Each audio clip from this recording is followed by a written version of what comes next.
Hello, I'm Emma and welcome to your super quick, super speedy standing Pilates. I mean, you don't even need a mat. I mean, I probably won't get to have a mat because my guide dog is stealing it. But anyway, grab yourself a little bit of space and let's get ready to do some Pilates all standing. So let's go.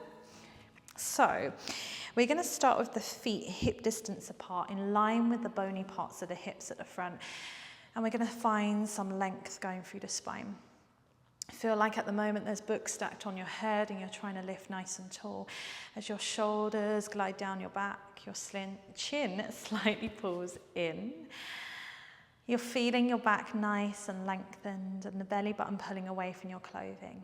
And we start to breathe in through the nose and out through the mouth, trying to only breathe into our rib cage so we can keep that slight contraction, that belt feeling around our waist. When you're ready, start to take a roll down. We nod the chin to the chest and we're going to start to roll up and over the legs, anchoring our tailbone down towards the floor for as long as we can, sliding it up this imaginary wall. Try not to send the hips back and maybe we reach to the toes, maybe it's halfway. We feel even weight grounding through the feet as we roll all the way back up. We tuck our tailbone under and we'll restack through the spine bone by bone, letting the shoulders fall down our back. And then we go again, we roll down, we nod the chin to the chest, we pull the belly button in, we go up and over this imaginary beach ball as we reach down towards the toes. And then we slowly roll all the way back up, standing nice and tall. So we're just warming up through the spine. On this next one, we're going to roll down. We're going to reach down about halfway. And we're going to bend through our knees slightly and place the hands just above the knees. And we're going to round the spine up, finding this lovely cat stretch, drawing the abs in. And then we're going to go the opposite way, lifting through the chest, lifting through the tailbone. And then we're round up again, finding this lovely scoop.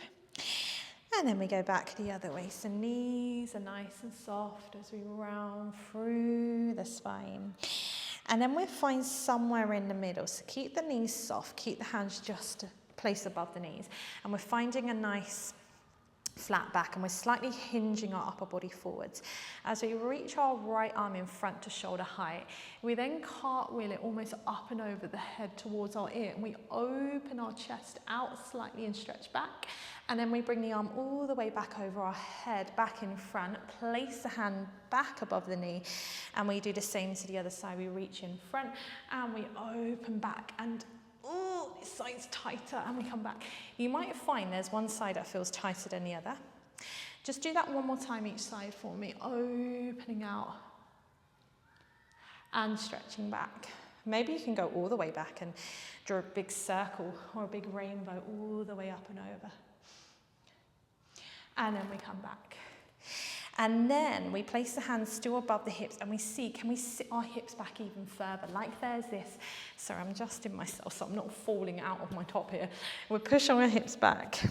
We're sitting back into this invisible chair. Knees are stacked on top of the hips and we're going to swing our arms forwards at shoulder height. Palms facing in towards each other, thumbs facing up. And then we squeeze and swing the arms back behind us and then they swing in front.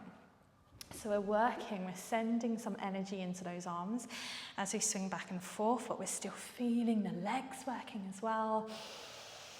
Good. If you need to stand at any point, then do.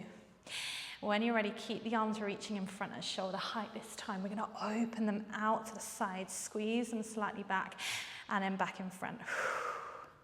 And we go again, we open out to the side, we're strong with the arms. Maybe you want to use a resistance band here as well, that can be really nice. Let's go 2. And back. And let's go last one. And back in, we're going to keep working the legs, we're going to bring the arms in front, hands come into prayer, send energy through those hands. You can pray for the legs. And we're going to slide the right leg out and in. Out. And in. So we're trying to stay in that squat as we slide the leg along to the side and in. Then do the same on the other side. I apologize for the noise. We slide out to the side and in. We try to keep the weight nice and even. My feet are getting stuck on this mat. 2.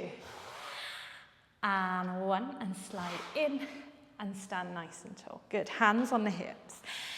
This time, instead of squatting back, we're gonna hinge forwards. So hands on the hips, slightly bent knees, roll the shoulders back and down, and we're trying to fold without our hips pushing forwards. We're trying to fold forwards and create this lovely flat back. And then we come up.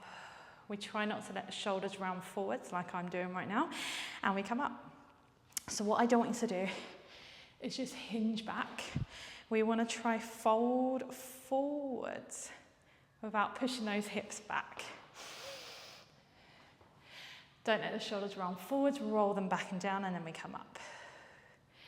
Good. On this next one, fold forwards. Keep that nice flat back. You've got a tray of food on your back, and reach the arms up in front. We're going to go back for opening the arms out to the side and bring them back in. Can we straighten the legs a little more? Open to the side and squeeze in. Let's just go 2 and in, and last one, opening up and coming in, hands on the hips, and then we stand nice and tall. Good. When you're ready, last little bit. This is going to be great for balance and control. So we're going to turn to the side, and we're going to go right to the front of our mat. So the length of the mat is behind us. And we're going to lift tall. Hands can stay on the hips, or they can go by our side. They can be in prayer. I really don't mind. You're going to take your right leg back behind us and come into a kneeling position. So the right leg, you're down on the knee is underneath the hip, and the front leg, the foot is planted into the floor, right underneath the knee. From there, we take the left leg back as well, so that we're in this high kneeling position. We then bring the right leg back in front, planting the foot into the floor. From here, we push into that right foot, and we'll see if we can come back up to standing. Then we go on the other leg. So we take the left leg back into this kneeling position. We take the right leg back, we're in high kneeling, both knees are down on the floor. Left leg steps back in front, foot is underneath the knee. We push into that front foot. Ooh, we come up to standing. We go again. We drop the right leg back. Then the left leg, so we're in high kneeling.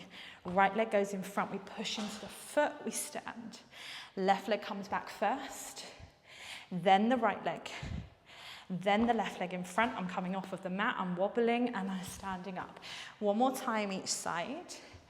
And what this is amazing for is, as we get older and we find it maybe harder to get up and off of the floor, these are amazing because you use them in day-to-day life and they help strengthen us up. That was your last one. Let's roll the shoulders back and down. Take a breather for a minute, stand nice and tall, lift the arms, come into a nice full body stretch.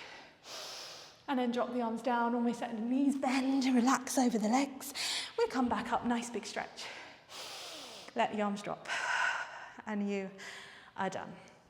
So a lot of these exercises are things you do in day-to-day life, the getting off of the floor, the moving, the bending forwards, the hinging.